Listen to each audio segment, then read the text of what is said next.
നിങ്ങളുടെ ഒരു കണ്ടുപിടുത്തത്തിന് ഒരു 10 കോടി രൂപ തരാമെന്ന് പറഞ്ഞു കഴിഞ്ഞാൽ നിങ്ങൾ വേണ്ടാന്ന് വെക്കുമോ? എന്നാൽ അങ്ങനെ വേണ്ടാന്ന് വെച്ചൊരു മനുഷ്യനുണ്ട്. ഈ 1950കളിലാണ് ഈ പോളിയോ എന്ന് പറഞ്ഞ മഹാരോഗം ലോകമെങ്ങും പടർന്നു പിടിക്കുന്നത്. ഇതിനാണെങ്കിൽ വാക്സിനോ മരുന്നോ ഒന്നും തന്നെ ഇല്ല.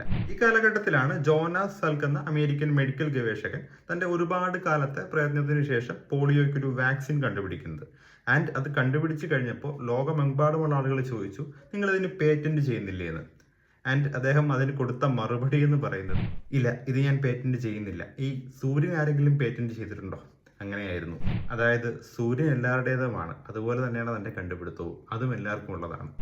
അതുവഴി അദ്ദേഹം വേണ്ടാന്ന് വെച്ചത് കോടിക്കണക്കിന് രൂപയുടെ സമ്പത്തായിരുന്നു. അദ്ദേഹത്തിന്റെ ഈ ഒരു തീരുമാനം കൊണ്ട് തന്നെ പോളിയോ വാക്സിൻ വളരെ വേഗത്തിൽ ലോകമെമ്പാടും എത്തിക്കാൻ സാധിച്ചു. അതുകൊണ്ട് തന്നെ ഒരുപാട് രാജ്യങ്ങൾ പോളിയോ വിമുക്തമാവുകയും ചെയ്തു. ലാഭത്തിന് മുകളിൽ ഒരു മനുഷ്യൻ മനുഷ്യത്വം ചൂസ് ചെയ്തപ്പോൾ വേൾഡ് ഒരു ബെറ്റർ പ്ലേസ് ആയി, അല്ലേ?